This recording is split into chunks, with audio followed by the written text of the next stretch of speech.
Et du coup, tu es électronique. souverain, parce qu'il faut se dire T'es aussi souverain. que les gens ne le savent peut-être pas pour la majorité, parce qu'ils n'ont pas ces problèmes-là, mais si tout ton cash / actif sont dans le système, entre guillemets, tu ne peux pas sortir quand tu veux, comme tu veux.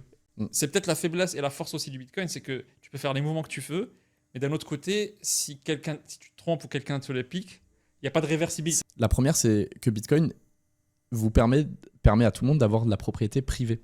C'est-à-dire la vraie propriété privée. Si vous possédez cette information-là, que vous savez c'est quoi, vous connaissez la clé de vos bitcoins, vous êtes les seuls à le détenir réellement. Il y a quelqu'un qui peut essayer de vous extorquer ou quoi, sauf s'ils ont cette information-là, vos bitcoins, ils restent à vous. C'est là régulé, etc. évidemment. Mais ce qui est important avec le Bitcoin, c'est que tu as toujours cette option de les retirer et d'en prendre possession absolue. Alors que va sortir 30 millions en cash voilà. d'une banque. Va dire à ton banquier, j'ai 30 millions finalement, aujourd'hui je sens que je vous fais pas trop confiance, je vais tout sortir. C'est un autre point, c'est qu'en fait l'argent, les gens ne le savent pas forcément très bien, mais l'argent que vous avez sur votre banque, c'est pas un actif, c'est un passif. La banque a une créance envers vous, il vous doit. Notamment la banque au passage s'enrichit sur ton argent. Donc, eux ils en profitent pour gagner de l'argent sur votre argent. Vous êtes la personne qui possède réellement vos bitcoins et personne ne peut vous les prendre. En tout cas, techniquement et théoriquement, personne ne peut prendre vos bitcoins. Premier point.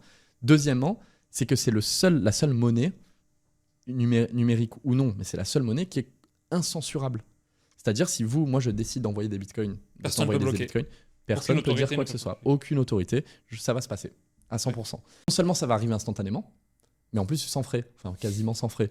Donc en fait, il y a même sans parler de spéculation, il y a une vraie disruption technologique. Donc personne va dévaluer ton épargne. Et donc ton épargne, elle est protégée. Et c'est ces 3 points qui fait qu'en fait, c'est une révolution de paiement technologique, monétaire, d'idéologie aussi sur la propriété privée. Et encore une fois, on ferme la boucle. Pourquoi il y a 300 millions de personnes, on est passé de 0 à 300 millions de personnes qui ont compris que le Bitcoin, c'est un vrai sujet, c'est pas que de la spéculation, c'est que ça sauve la vie de plein de gens. Il y a des gens qui peuvent pas faire des transferts ou qui se faisaient voler de l'argent au passage.